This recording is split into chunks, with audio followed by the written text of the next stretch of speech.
Salam sejahtera untuk kita semua. Pelajaran Sekolah Sabat dengan tema utama Mengelola bagi sang guru sampai dia datang. Pelajaran ke-12, Upah Kesetiaan. Rabu, 22 Maret, Perhitungan Akhir. Mendekati penutupan pelayanan Yesus, murid-muridnya datang kepadanya secara pribadi dan bertanya, "Katakanlah kepada kami, bila manakah itu akan terjadi dan apakah tanda kedatanganmu dan tanda kesudahan dunia?" Yesus kemudian menjawab pertanyaan mereka yang mencakup 2 pasal. Matius 24 menyatakan tanda-tanda dalam dunia di sekitar kita, seperti perang, bencana, dan lain-lain. Kemudian Matius 25 berbicara tentang kondisi dalam gereja sebelum Yesus datang kembali. Kondisi ini digambarkan dalam 3 cerita. Satu diantaranya adalah perumpamaan tentang talenta, yang berbicara tentang bagaimana umatnya menggunakan karunia-karunia yang Allah telah berikan kepada mereka. Bacalah Matius 25 ayat 14-19. Siapakah seorang yang berjalan ke negeri yang jauh?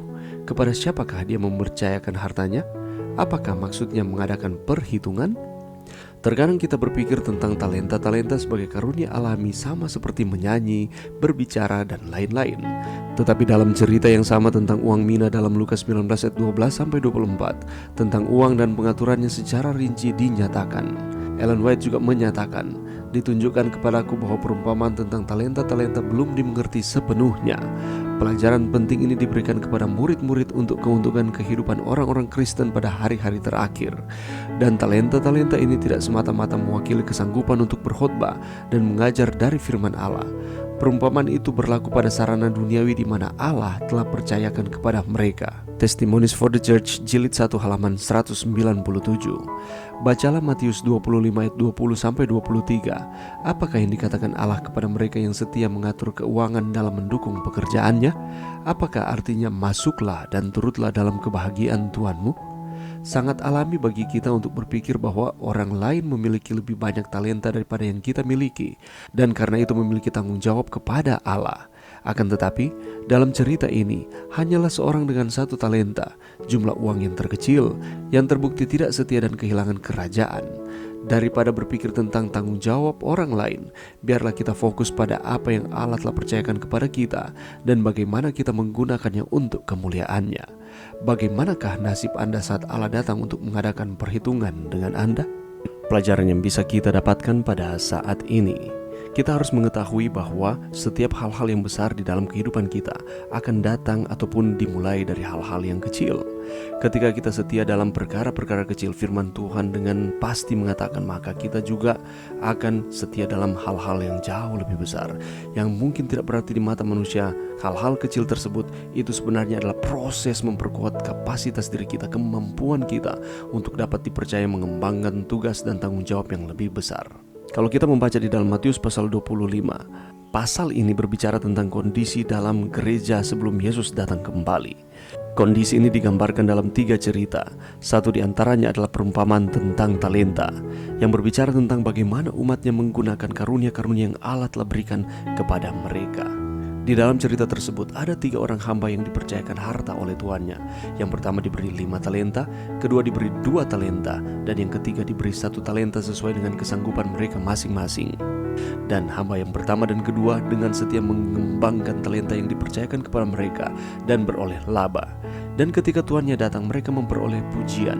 "Baik sekali perbuatanmu itu, hai hambaku yang baik dan setia. Engkau telah setia memikul tanggung jawab dalam perkara yang kecil.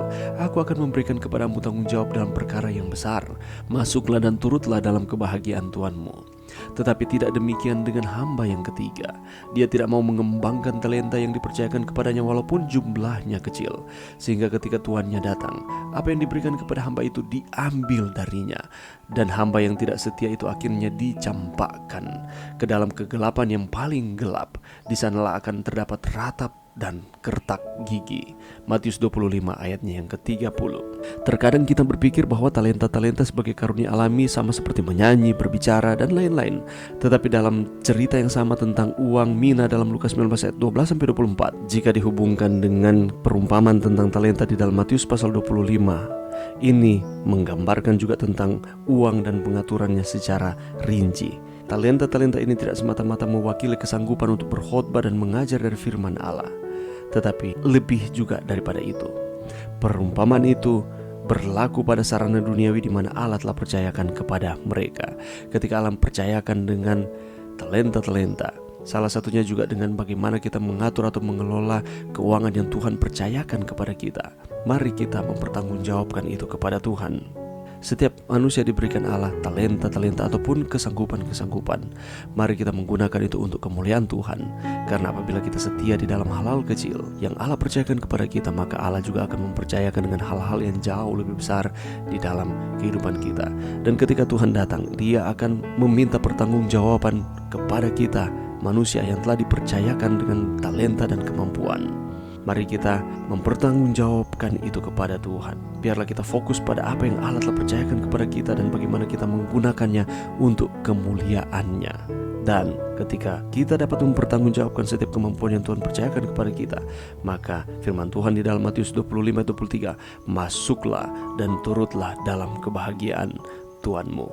Apakah kita sudah cukup setia dengan apa yang saat ini Tuhan percayakan kepada kita? Mari berdoa. Terima kasih Tuhan atas firman-Mu pada saat ini. Bantu kami Tuhan untuk kami dapat mempertanggungjawabkan setiap talenta yang Tuhan percayakan kepada kami. Dan ketika Tuhan datang, kami diselamatkan. Ini doa kami di dalam nama Yesus. Amin.